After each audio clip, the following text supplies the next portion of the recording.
گوڈسے اس بھارت دیش کا، آزاد بھارت کا سب سے پہلا ٹیررسٹ،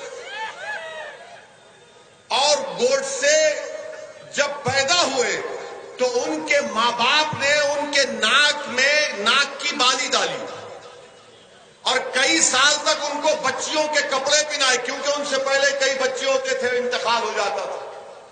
تو ماں باپ نے سمجھا کہ ناتھو رام کو، ان کا نام ناتھو رام نہیں تھا، وہ نت ڈالنے سے ناتھو رام ہو گئے۔ تو کئی سال تک ان کے ماں باپ نے ان کو بچوں کے کپڑے پہنائے، اس کے بعد ان کو بھائی پیدا ہوئے۔ تو گوڈسے کو ایک تکلیف تھی کہ مجھے اپنی مردانگی دکھانا ہے، میں مرد ہوں، میں مرد ہوں۔ اس کو ایک ذہن میں پیدا ہو گئی تھی بات، یہ نفسیات کا شکار ہو گیا تھا۔ اس لیے گوڈسے نے اپنی مردانگی کو دکھانے کے لیے زہر آلودہ مانے ہیٹ فل آئیڈیالوجی کو اپنایا اور گاندھی کے سینے میں 3 گولیاں داغ دی۔ گوڈسے نفرت کی بنیاد پر گاندھی کو مارا۔ گوڈسے اس ملک کو ہندو راشٹر بنانا چاہتا تھا، اور میں یہ اس لیے کہہ رہا ہوں کہ جب گاندھی کے قتل کے چند دن کے بعد گاندھی کے بیٹے دلی کے پولیس اسٹیشن میں جا کر گوڈسے سے ملاقات کیے، وہ دیکھنا چاہتے تھے کہ کون ہے وہ شخص جس نے میرے باپ کا قتل کیا۔ وہ سمجھ رہے تھے کہ کوئی دکھنے میں بڑا ڈرونی چہرہ ہوگا، حیوان ہوگا، مگر جب جا کر دیکھا تو کہا کس نے مارا میرے پتا کو؟ تو کہا یہ خود آواز آئی کہ میں نے تمہارے باپ کو گولی ماری، میرا نام ناتھو رام گوڈسے ہے۔ کیوں ماری؟ گاندھی کے بیٹے نے پوچھا۔ تو کیا جواب دیا گوڈسے نے؟ کوئی وجہ نہیں، صرف پولیٹیکل وجہ ہے۔ اب سمجھ میں آئی تم کو بات کہ پولیٹیکل یہ گوڈسے کے جتنے موجودہ چیلے ہیں جو اقتدار کی کرسیوں پر بیٹھ کر بھارت میں ہندو اور مسلمانوں کی نفرت پیدا کر رہے، یہ گاندھی کے ماننے والے نہیں، یہ امبیڈکر کے سنویدھان کے ماننے والے نہیں، یہ نیتا جی سبھاش چندر بوس کی قربانیوں کو ماننے والے نہیں، یہ جوہر برادران اور مولانا ابوالکلام آزاد کی قربانیوں کو ماننے والے نہیں، یہ گوڈسے کے جانشین ہیں۔ اور یہ تمام گوڈسے کے جانشینوں نے ہی دلی کی سڑکوں پر سکھوں کا قتل عام کیا۔ یہ تمام گوڈسے کے جانشینوں نے ہی بھارت کی سرزمین میں ہندو اور مسلمانوں میں فساد کروایا۔ یہ تمام گوڈسے کے جانشین ہیں جنہوں نے 6 دسمبر کو بابری مسجد شہید کی۔ یہ تمام گوڈسے کے جانشین ہیں جنہوں نے آسام میں نلی کا میسیکر کیا۔ یہ تمام گوڈسے کے جانشین ہیں جنہوں نے مراد آباد میں فساد کیا۔ ہر جگہ پر اگر دیکھا جائے تو گوڈسے کے چاہنے والے ہیں، کیونکہ گاندھی کا جو چاہنے والا ہے، یقیناً گاندھی ہندو تھے، اپنے مذہب پر چلتے تھے، رام کو بڑا ماننے والے تھے، مگر گاندھی جس محبت اور عقیدے سے رام کو مانتے تھے، یہ آج موجودہ دور کے گوڈسے رام کے نام پر ملک میں نفرت پیدا کرنا چاہتے ہیں۔ میگزین کا انٹرویو ہے سنگھ پریوار کے لوگوں، ان کے بھائی کا نام شاید گوپال گوڈسے تھا، جنہوں نے فرنٹ لائن کے انٹرویو نے کہا کہ اڈوانی جھوٹ بولتا ہے، ہمارا بھائی ناتھو رام گوڈسے سنگھ پریوار کا انٹلیکچوئل ورکر تھا، ہم بچپنے سے RSS سے وابستہ تھے۔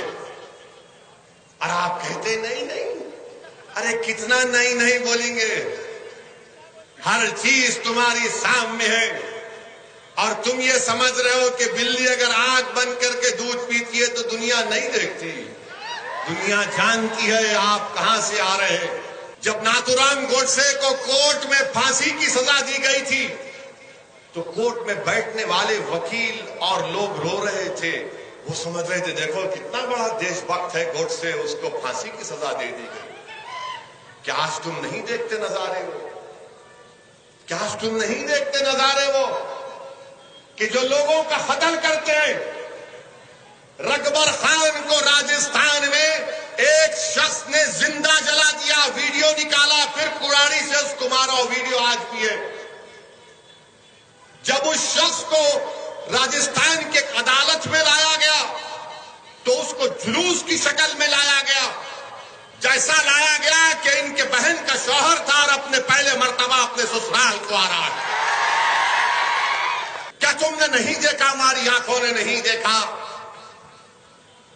کہ جب جھارکھنڈ میں ایک شخص کو بیچ روڈ پر مارا گیا پکڑ کر، صرف اس جھوٹے الزام پر کہ اس کے پاس گوشت نکلا، عدالت نے ان ملزمین کو قاتل قرار دیا، ہائی کورٹ سے بیل ہوئی تو ایک مرکزی وزیر ان قاتلوں کا خیر مقدم کرتے پھول کا ہار پہنا کر۔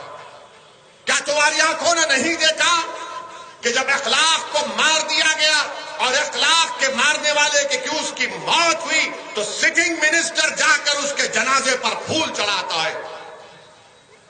کیا تمہاری آنکھوں نے نہیں دیکھا کہ بھارت میں جلوس نکالے گئے کہ دیش کے غداروں کو گولی مارو فلاں فلاں؟ میرے عزیز دوستوں اور بزرگوں، اسی لیے میں کہہ رہا ہوں اس دیش کو اگر بچانا ہے تو گوڈسے کے جانشینوں سے بچانا ہے، اس بھارت کو اگر بچانا ہے تو گوڈسے کی نفرت کی آئیڈیالوجی سے بچانا ہے۔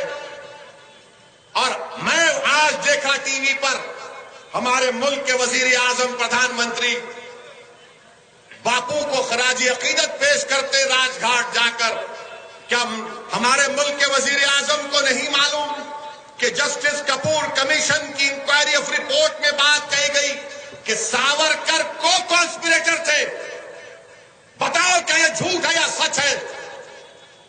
آپ گاندھی کو بھی خراج عقیدت پیش کریں گے اور ساورکر کو بھی اپنا ہیرو مانیں گے؟ ارے یہ کیسا ممکن ہے؟ دو سمندر کے کنارے کبھی ایک نہیں ہو سکتے۔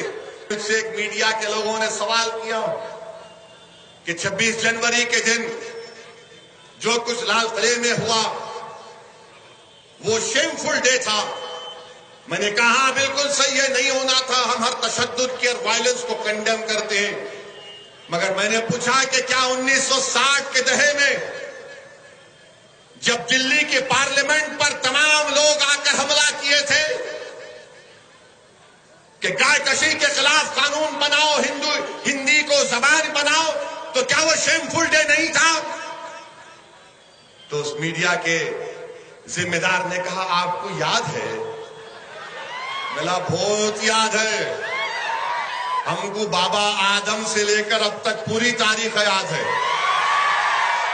میں نے کہا اس دلی کی سڑکوں پر سکھوں کو ان کے زندہ سکھوں کے گلوں میں جلتے ہوئے ٹائر ڈالے گئے۔ ایک کانگریس کا بڑا لیڈر رکاب گنج کی گردوارہ کے سامنے ٹھہر کر سکھوں کو قتل کروایا، وہ منسٹر بن گیا کسی ریاست کا، کیا وہ شیمفل ڈے نہیں تھا؟ بابری مسجد کو شہید کرنا شیمفل ڈے نہیں تھا جس کو سپریم کورٹ نے کہہ دیا شیمفل ڈے تھا؟ جہاں آپ کو سوٹ کرے گا شیمفل، اور جہاں آپ کو نہیں سوٹ کرے گا بولیں گے یہ ہمارا فلاں دیوس ہے۔